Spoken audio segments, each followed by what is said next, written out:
Hello friends, I welcome you all to Bioindics Academy. In this video, we are going to talk about peptide, polypeptides, peptide bond and somewhat about Ramachandran plot. Okay, जब एक molecule में दो या दो से ज्यादा amino acids हों और वो एक दूसरे से पेप्टाइड बॉन्ड के थ्रू जुड़ी हों, उस मॉलिक्यूल को पेप्टाइड कहते हैं. जैसे ये मॉलिक्यूल है, इसमें अमीनो एसिड A1 है, A2 है. इस मॉलिक्यूल को क्या कहेंगे? ये पेप्टाइड बॉन्ड से जुड़ा हुआ है. इस मॉलिक्यूल को कहेंगे डाइपेप्टाइड. डाइपेप्टाइड. जब अमीनो एसिड्स की संख्या बढ़ जाती है, जैसे यहाँ पे डाइपेप्टाइड की बात करी हमने, इसमें दो अमीनो एसिड्स हों, जब उसको डाइपेप्टाइड कहेंगे. इसका एग्जांपल क्या होगा? सबने सुना होगा एक आर्टिफिशियल स्वीटनर होता है. आर्टिफिशियल स्वीटनर क्या होता है? एस्पार्टेम. जिन लोगों को डायबिटीज होती है वो लोग इसको कंज्यूम करते हैं. इसको शुगर फ्री शुगर भी कहते हैं. एस्पार्टेम किस किस अमीनो एसिड से बना होता है? एक तो होती है उसमें एस्पार्टिक एसिड और दूसरा फिनाइल एलेनिन. इन दो अमीनो एसिड से मिलके जो मॉलिक्यूल बनता है उसको एस्पार्टेम कहते हैं. इसको शुगर फ्री शुगर भी कहते हैं. ठीक है. अब अगर एक मॉलिक्यूल में दो से ज्यादा यानी तीन अमीनो एसिड जुड़ी हो थ्रू पेप्टाइड बॉन्ड, उसको ट्राइपेप्टाइड कहेंगे. अगर ट्राइपेप्टाइड की बात की जाए तो इसका एग्जांपल क्या है? ग्लूटाथायोन. ग्लूटाथायोन क्या करता है? ग्लूटाथायोन का काम होता है रिडॉक्स ऑक्सीडेशन रिएक्शन करवाना. ठीक है, यह है ग्लूटाथायोन. ग्लूटाथायोन किस किस से कौन कौन सी अमीनो एसिड से बना होता है? GLU, glutamic acid, cysteine and glycine. ठीक है. ऐसे ही टेट्रापेप्टाइड जिसमें चार अमीनो एसिड हो उसको टेट्रापेप्टाइड कहेंगे. 5 हो पेंटापेप्टाइड, 6 हो हेक्सापेप्टाइड. ऐसे ही करते करते 10 अमीनो एसिड्स हो उसको डेकापेप्टाइड कहेंगे. यानी 10 अमीनो एसिड आपस में ऐसे जुड़े हों तो उसको डेकापेप्टाइड कहेंगे. इसका एग्जांपल क्या है? 10 अमीनो एसिड जिस पेप्टाइड में हो उसका एग्जांपल होता है क्या? एक तो होता है कि ग्रामिसिडीन ए. ग्रामिसिडीन ए. दूसरा होता है टाइरोसिडीन ए. टाइरोसिडीन ए. ये दोनों के दोनों पेप्टाइड 10 अमीनो एसिड से मिलकर बने होते हैं. ये दोनों के दोनों क्या है? एंटीबायोटिक है, जो कि एक बैक्टीरिया के द्वारा प्रोड्यूस किए जाते हैं. उस बैक्टीरिया का नाम है बैसिलस ब्रेविस. Bacillus Brevis. अब ओलिगोपेप्टाइड क्या होते हैं? 10 तक हमने बात कर ली. 11 12 यानी 12 अमीनो एसिड जिस पेप्टाइड में 12 अमीनो एसिड हो या जिस अमीनो एसिड में 20 जिस पेप्टाइड में 20 से कम अमीनो एसिड हो उनको ओलिगोपेप्टाइड की श्रेणी में रखेंगे. ये क्या हो गया? 12 वाला क्या हो गया? जैसे 10 वाला डेकापेप्टाइड है, वैसे ही 12 का एक नाम होता है. केमिस्ट्री में आपने पढ़ा होगा. जैसे 12 होंगे जिसमें 13 होंगे उसका अलग नाम होगा, 20 होंगे उसका अलग नाम होगा. तो इन सबको ओलिगोपेप्टाइड की श्रेणी में रखते हैं. ठीक है.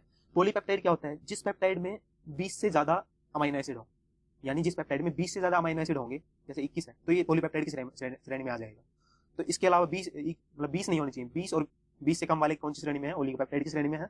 और 20 से ज्यादा वाले पॉलीपेप्टाइड की श्रेणी में है. इससे ज्यादा कितने भी अमीनो एसिड की चेन हो उसको पॉलीपेप्टाइड की श्रेणी में रखेंगे. अब एक चीज और देख लेते हैं कि कोई बोल दे कि आपके पास एक 10 अमीनो एसिड की एक चेन है. 10 अमीनो एसिड की चेन है, इसका मोलिकुलर वेट बताओ कितना होगा. तो आइए इसके बारे में देखते हैं एक बार. देखो, हमें एक चीज पता है कि स्टैंडर्ड अमीनो एसिड कितने होते हैं? स्टैंडर्ड अमीनो एसिड्स 20 के करीब होते हैं. तो देखो 20 अमीनो एसिड का अलग अलग मोलिकुलर वेट होगा. ठीक है. तो हम अलग अलग निकालने तो बैठेंगे नहीं, बहुत टाइम लगता है उसमें. तो हमने क्या किया कि 20 अमीनो एसिड जैसे हैं स्टैंडर्ड अमीनो एसिड, तो उनका एवरेज मोलिकुलर वेट ले लिया. जैसे ग्लाइसिन है, ग्लाइसिन, एलेनिन, वैलिन, ये सब स्टैंडर्ड अमीनो एसिड है ना. ऐसे ही करके 20 अमीनो एसिड है तो उन 20 अमीनो एसिड्स को सबको जोड़ दिया. ठीक है. और 20 से डिवाइड कर दिया तो एवरेज मोलिकुलर वेट आ जाएगा हर एक अमीनो एसिड का. तो ये लगभग होता है 128 के अराउंड. ठीक है. अब जब एक पेप्टाइड बनता है, पेप्टाइड यानी अमीनो एसिड्स आपस में जुड़ते हैं, जैसे एक अमीनो एसिड है A1 A2, जब ये आपस में जुड़े हैं यहाँ से एक वाटर मॉलिक्यूल लिबरेट हुआ है. ठीक है. यानी एक वाटर मॉलिक्यूल निकला है यहाँ से. इसके बारे में मैं पेप्टाइड बॉन्ड के बारे में जब डिस्कस करेंगे तब बताऊंगा. जैसे H2O लिबरेट हुआ. ठीक है. आगे कोई भी बॉन्ड बनेगा तब भी एक H2O लिबरेट होगा. तो H2O का मोलिकुलर वेट कितना है? 2 हाइड्रोजन हो गए. 2 ऑक्सीजन का मोलिकुलर वेट कितना होता है? 16. तो 18 हो गया इसका मोलिकुलर वेट. तो हमने निकाला कि एवरेज मोलिकुलर वेट कितना होता है एक अमीनो एसिड का? 128. जब आपस में जुड़ते हैं तो H2O लिबरेट हो जाता है. तो 128 में से 28 घटाओ, कितना बचा? 110. तो जब अमीनो एसिड जुड़ जाते हैं आपस में, H2O लिबरेट हो जाता है तो उसका मोलिकुलर वेट हो जाता है 110. अच्छा, एक चीज और देख लो. जैसे जब कोई भी मॉलिक्यूल एक चेन में जुड़ता है, जैसे ये तो अमीनो एसिड्स हैं A1 A2 A3, ये अमीनो एसिड्स हैं. तो अमीनो एसिड जब एक चेन में जुड़ जाता है उसको रेजिड्यू कहते हैं. अमीनो एसिड रेजिड्यू हो गई है, अमीनो एसिड रेजिड्यू. ऐसे ही जैसे शुगर्स हैं, पॉलीसैकेराइड बनाते हैं, शुगर से जुड़ते हैं आपस में, तो उसमें भी उसको रेजिड्यू कहेंगे. जब कोई भी मॉलिक्यूल एक चेन में जुड़ जाता है तो उसको उस मॉलिक्यूल का रेजिड्यू कहते हैं. ठीक है. तो ये रेजिड्यू है. तो कोई बोल दे कि आपको 110 अमीनो एसिड की एक चेन है और उसका मॉलिक्यूलर वेट निकाल के बताओ भाई, या 100 कर लो. 100 अमीनो एसिड की एक चेन है, उसका मॉलिक्यूलर एवरेज मॉलिक्यूलर वेट कितना होगा? तो हम सीधी सी बात है, उसने क्या कहा, 100 अमीनो एसिड्स हैं, एक चेन है, 100 अमीनो एसिड है उसमें. ठीक है. और हमें पता है कि एक रेजिड्यू का एवरेज मॉलिक्यूलर वेट कितना होता है? 110. 110 से मल्टीप्लाई कर दो, कितना हो गया? 11,000. ठीक है. तो ऐसे ही कितने भी लेंथ हो तो उसका एवरेज मोलिकुलर वेट निकालना हो तो कितने अमीनो एसिड है, कितने अमीनो एसिड है, जैसे एक्स अमीनो एसिड है उसको 110 से मल्टीप्लाई कर दो, या वाई अमीनो एसिड है उसको 110 से मल्टीप्लाई कर दो, उसका एवरेज मोलिकुलर वेट आ जाएगा। ठीक है, ये तो हो गई एक स्ट्रेट चेन की बात हो गई है। जैसे ये एक है चेन है, अमीनो एसिड की चेन है, पेप्टाइड है, 10 का पेप्टाइड बना लेते हैं, A1 A2 A3 A4 A5 A6 A7 A8 A9 A10 1 2 3 4 5 6 7 8 9 9 peptide bond बने हैं इसमें। अगर यही वाली पेप्टाइड चेन अगर एक सर्कुलर पेप्टाइड मॉलिक्यूल बनाए तो कितने बॉन्ड होंगे? हमने 9 मॉलिक्यूलर पेप्टाइड बॉन्ड यहाँ पे देखे, 9 पेप्टाइड बन रहे हैं वही यहाँ पे, तो एक और बनना पड़ेगा ना इसमें, सर्कुलर चेन में एक और पेप्टाइड बॉन्ड बनेगा, तो यानी 10 पेप्टाइड बॉन्ड हो गए इसमें। तो अगर इसका मॉलिक्यूलर वेट निकालना हो तो क्या करेंगे, इसमें भी कुछ नहीं करेंगे, हम सेम यही चीज करेंगे। लेकिन अगर ये अमीनो एसिड कोई स्पेसिफाई कर दे कि भाई ये अमीनो एसिड्स की चेन किससे बनी हुई है, मान लो कि ये अमीनो एसिड की चेन आर्जिनिन से बनी हुई है, अगले ने बोल दिया कि ये अमीनो एसिड की चेन आर्जिनिन से बनी हुई है, तो हमें स्पेसिफिकली बताना पड़ेगा। अगर नॉर्मली बोल दे कि 10 अमीनो एसिड की चेन है उसका मॉलिक्यूलर वेट बताओ, तो हम ये करेंगे, ठीक है, चाहे सर्कुलर हो या स्ट्रेट हो। लेकिन अगर स्पेसिफाई कर दिया कि एक अमीनो एसिड ये है, 10 उसमें आर्जिनिन जुड़े हुए हैं, तो उसका मॉलिक्यूलर वेट बताओ, तो इसका तरीका अलग होगा। क्या होगा, जैसे आर्जिनिन का मॉलिक्यूलर वेट कितना होता है, 174 है, ठीक है, 174 आर्जिनिन का मॉलिक्यूलर वेट है। तो अगर अभी स्ट्रेट चेन की बात कर रहे हैं, इसको छुपा लो, ठीक है, स्ट्रेट चेन है या आर्जिनिन, तो 174 मॉलिक्यूलर वेट है। तो अगर 174 मॉलिक्यूलर वेट है तो इसमें 10 अमीनो एसिड्स हैं, ठीक है, 10 अमीनो एसिड है। और कितने बॉन्ड बने, अगर स्ट्रेट चेन की बात कर रहे हैं, सर्कुलर की नहीं कर रहे हैं अभी बात, ये जैसे आर्जिनिन की 10 ये अमीनो एसिड है, कितने बॉन्ड बने, 1 2 3 4 5 6 7 8 9, यानी 9 बार वाटर मॉलिक्यूल लिबरेट हुआ है। 9 into molecular weight of water कितना होता है, 18। अब जितना भी मॉलिक्यूलर वेट आया वो हो गया इसका आर्जिनिन का 10 का स्ट्रेट चेन का। अब यहीं अगर सर्कुलर हो जाए तो सर्कुलर का क्या करेंगे, 9 पेप्टाइड बॉन्ड थे यहाँ पे, ठीक है, अगर सर्कुलर हो जाए तो 10 हो गए ना, 10 हो गए तो क्या करेंगे, 10 तो ऑलरेडी ये अमीनो एसिड आर्जिनिन है ही है इसमें, और 10 बार वाटर मॉलिक्यूल लिबरेट हो रहा है, तो 18। दोनों की अलग अलग कैलकुलेशन आ रही है, देख लिया डिफरेंस क्या है, ठीक है, ये समझ आ गया। अभी वाटर मॉलिक्यूल लिबरेट कैसे होता है हर एक पेप्टाइड बॉन्ड से, वो समझते हैं।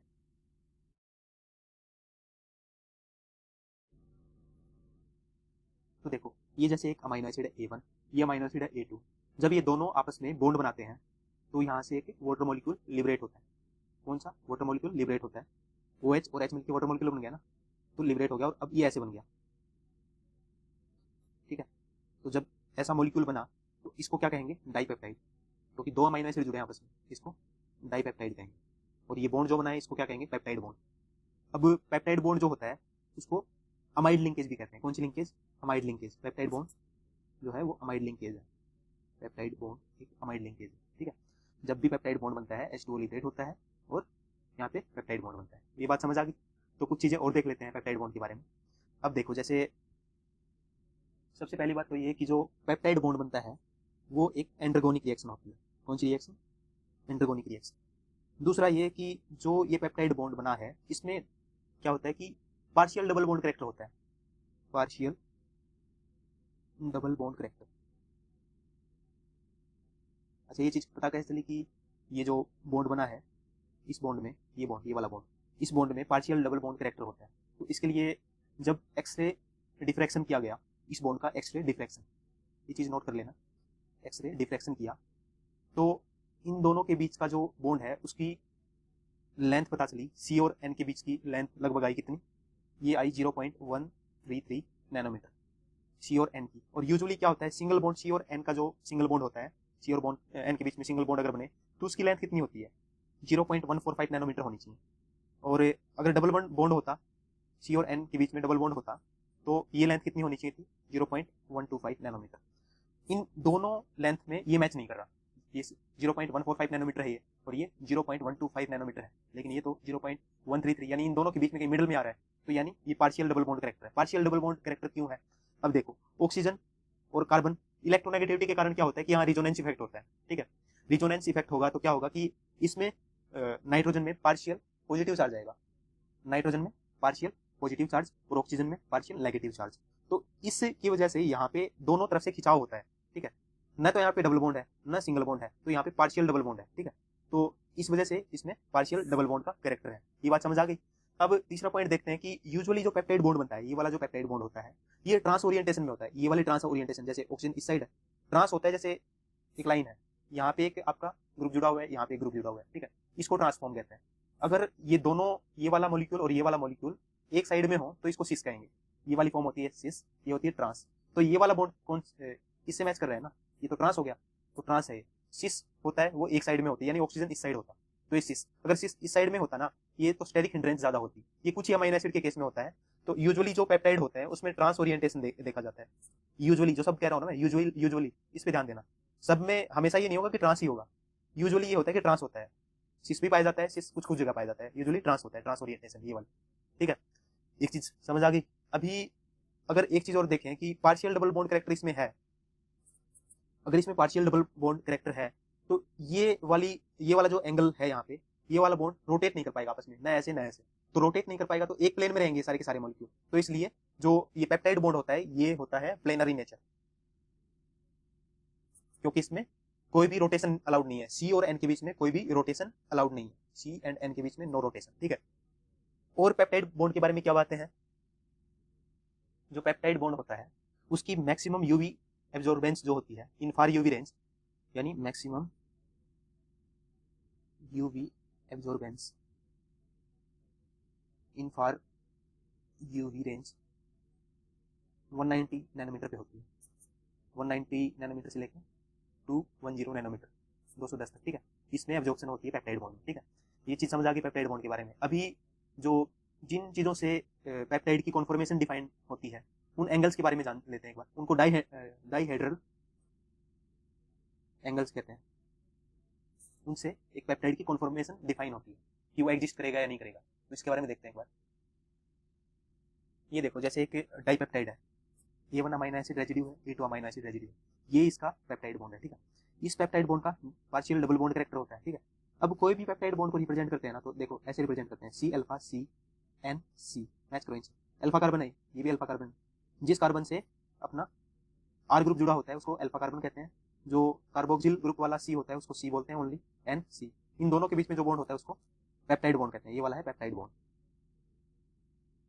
अब एंगल्स के बारे में अगर बात करें, हमने बोल दिया कि भाई ये वाला जो ये जो बॉन्ड है ये पार्शियल डबल बॉन्ड कैरेक्टर है इसके पास, तो ये बॉन्ड रोटेट नहीं हो सकता, न ऐसे न ऐसे, ठीक है।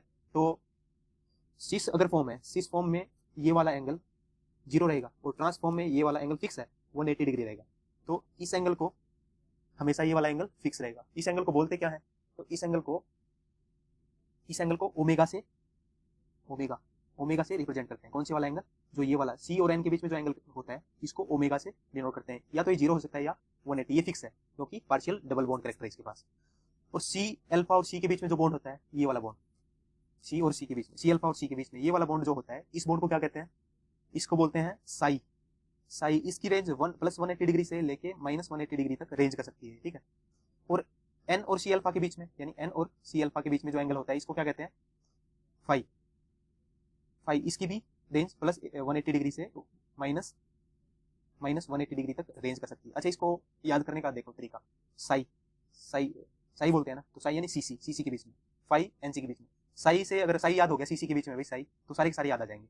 सीसी के बीच में साई, एनसी के बीच में फाई, सी एन के बीच में ओमेगा। जो पेप्टाइड बॉन्ड फिक्स है, ये रोटेट नहीं होगा, 0 होगा या 180 डिग्री होगा। 0 सिस कॉन्फिगरेशन में 0 होगा, ट्रांस में 180 डिग्री होगा, ये याद रखना। ट्रांस वाला ये वाला यूजुअली ये वाली फॉर्म प्रेजेंट होती है, मतलब जो पेप्टाइड्स होते हैं उसमें ये वाली फॉर्म प्रेजेंट होती है। कौन सी? ट्रांस। 180 डिग्री होता है जब ये वाली कॉन्फॉर्मेशन हो, तो 180 डिग्री, ठीक है।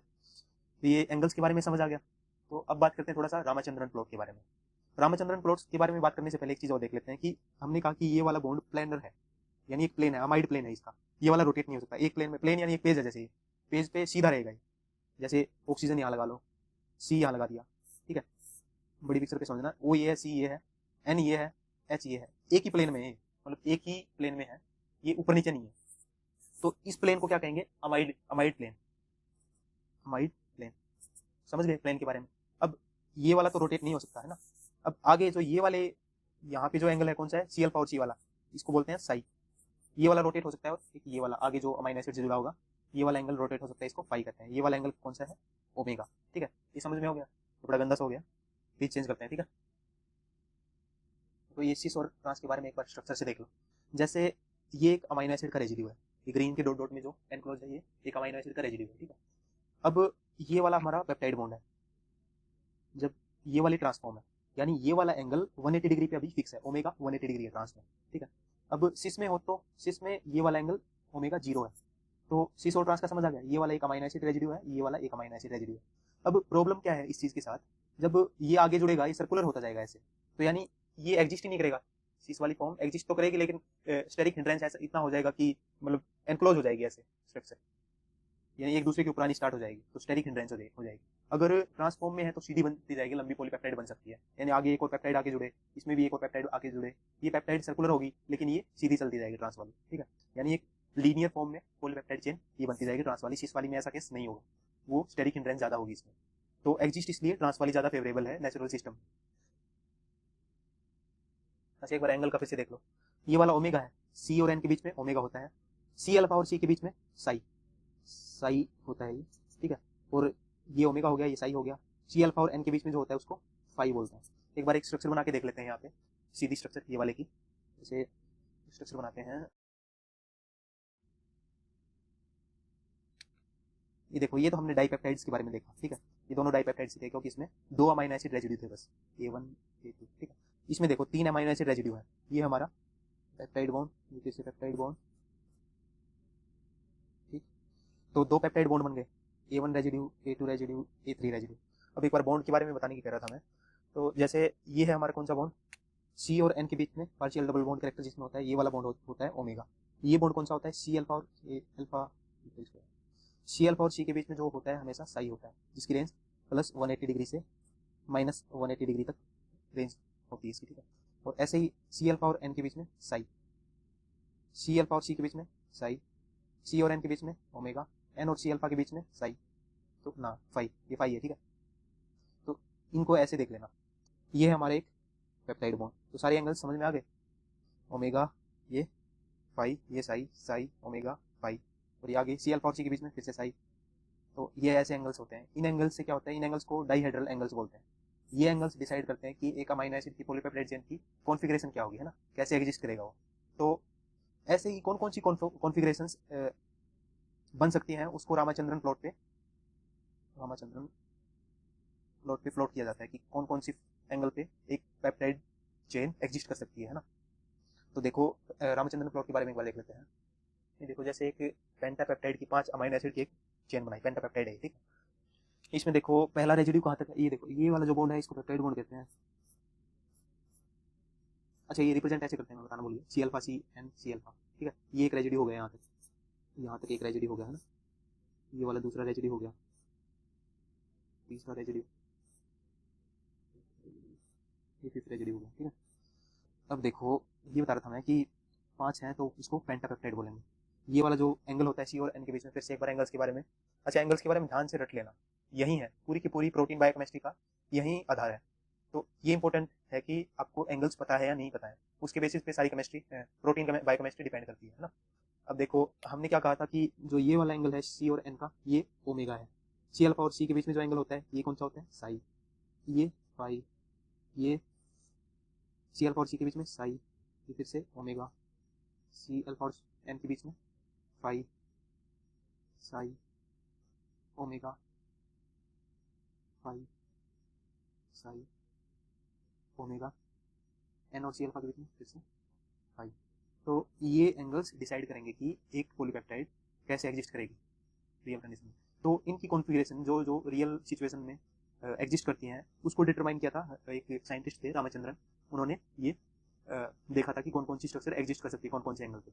उन एंगल्स की रेंज ये तो फिक्स है ओमेगा की, जीरो या तो जीरो होगी या 180 डिग्री होगी, लेकिन साई की और फाई की जो रेंज है वो प्लस 180 डिग्री से लेके माइनस 180 डिग्री तक रेंज करती है। साई की भी फाई की भी इतनी प्लस 180 डिग्री से माइनस 180 डिग्री तक वेरी करती है। तो पॉलीपेप्टाइड चेन है एक, वो कौन कौन से एंगल पे एग्जिस्ट करेगी उसको एक ग्राफ पे प्लॉट किया गया।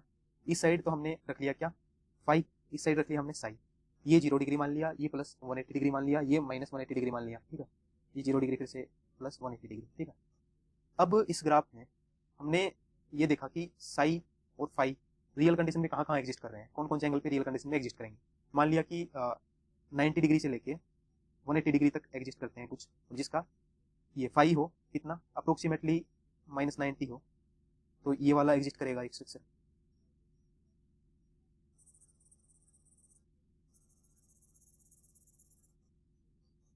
जिस पॉलीपेप्टाइड चेन का ये वाले एंगल्स हैं, ये वाले एंगल्स साई यानी प्लस 90 से लेके, साई का प्लस 90 से लेके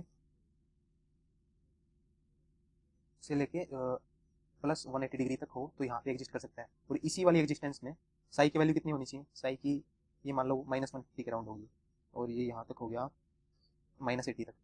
तो ये वाला रीजन के लिए ये है, ठीक है, ये वाली डायमेंशन है। इसमें अगर कोई चीज़ लाई कर रही है तो वो अलाउड है, वो वाली पॉलीपेप्टाइड बनना अलाउड है।